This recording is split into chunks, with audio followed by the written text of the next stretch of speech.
चार बेटियां, एक गरीब बाप की कहानी। किसी गांव के कच्चे रास्तों पर एक बोसीदा झोपड़ी खड़ी थी, जिसकी टूटी फूटी छत बारिश के दिनों में टपकती और गर्मी के दिनों में तपती धूप को अंदर आने से रोक ना पाती थी। इस झोपड़ी में मुख्तार नाम का एक गरीब आदमी अपनी बीवी जुबैदा बीबी और चार बेटियों फरजाना, सुल्ताना, रिहाना और रजिया के साथ रहता था। मुख्तार के पास ना जमीन थी, ना जायदाद, ना कोई खास सहूलत। गांव के लोग अक्सर उसे हक़ारत की निगाह से देखते और इस पर तरस खाकर भी मदद ना करते। मुख्तार की जिंदगी में एक कमी थी जिसका लोग उसे तना देते, इसका कोई बेटा नहीं था। गांव के रस्म व रिवाज में बेटों को खानदान का सहारा समझा जाता था और बेटियों को बोझ। लोग इसे बेटियां ही बेटियां पैदा करने वाला कहकर छेड़ते। रिश्तेदार भी मुंह मोड़ चुके थे, क्योंकि इन्हें लगता था कि मुख्तार के घर से कोई फायदा नहीं निकलेगा। वक्त गुजरता गया, हालात बदतर होते गए। एक दिन ऐसा आया जब मुख्तार का मकान भी छूट गया। किराया देने के काबिल ना रहा तो मालिक मकान ने इन्हें घर से निकाल दिया। सब रिश्तेदार जिनके दरवाजे उसने खटखटाए, इन्होंने मुख्तलिफ बहाने बना दिए। मजबूर होकर मुख्तार ने गांव के किनारे एक खाली जगह पर बोसीदा लकड़ियों और पुराने कपड़ों से झोपड़ी बनाई। यही उनका नया घर था। इस झोपड़ी में रहते हुए मुख्तार ने अज़्म किया कि वो हार नहीं मानेगा। वो सुबह सवेरे मजदूरी के लिए निकलता, कभी ईंटें ढोता, कभी खेतों में काम करता, कभी लकड़ियां काटता।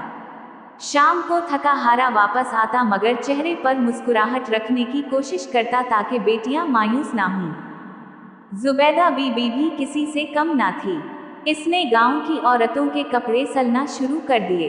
कभी किसी के कपड़ों में कढ़ाई करती, कभी पुराने कपड़ों को नया बना देती।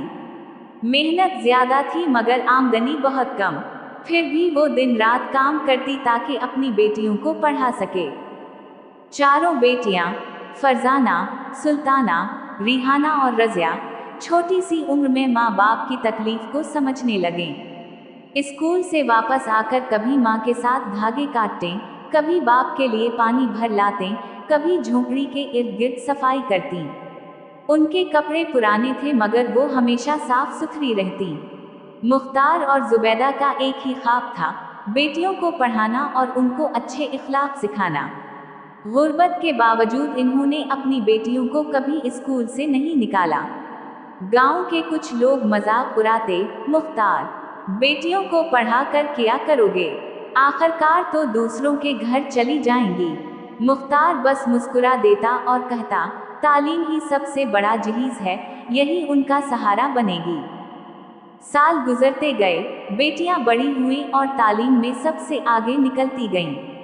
फरजाना ने मैट्रिक में पूरे गांव में पहली पोजीशन हासिल की। सुल्ताना ने इंटर में स्कॉलरशिप जीत ली।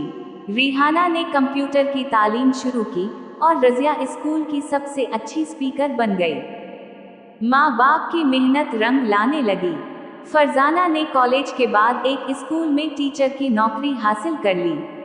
सुल्ताना को शहर के एक दफ्तर में मुलाजमत मिल गई। रिहाना ने ऑनलाइन काम शुरू किया और रजिया भी पढ़ाई के साथ ट्यूशन देने लगी।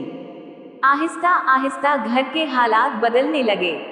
झोपड़ी की जगह एक पुख्ता मकान बन गया।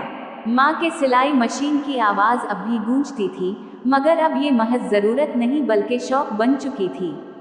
बाप के कपड़ों पर अब पैबंद नहीं होते थे और चेहरे पर सुकून की झलक आ गई थी। वक्त के साथ साथ वही रिश्तेदार जो कभी उनसे दूर भागते थे, अब करीब आने लगे। कुछ सलाम करने आते, कुछ बेटियों के लिए रिश्ते लेकर, बल्कि कई तो मदद मांगने लगे, जैसे वक्त ने पलटा खाया हो। मुख्तार सबको मुस्कुरा कर मिलता, किसी से बदला नहीं लेता। वो कहता, हमने तकलीफ में भी शक्र अदा करना सीखा है, खुशी में भी शक्र अदा करेंगे। आज मुख्तार की बेटियां न सिर्फ अपने माँ बाप का सहारा हैं बल्कि गांव की दूसरी लड़कियों के लिए मिसाल बन गई हैं। इन्होंने ये साबित कर दिया कि बेटियां बोझ नहीं होती, बल्कि अल्लाह की रहमत होती हैं।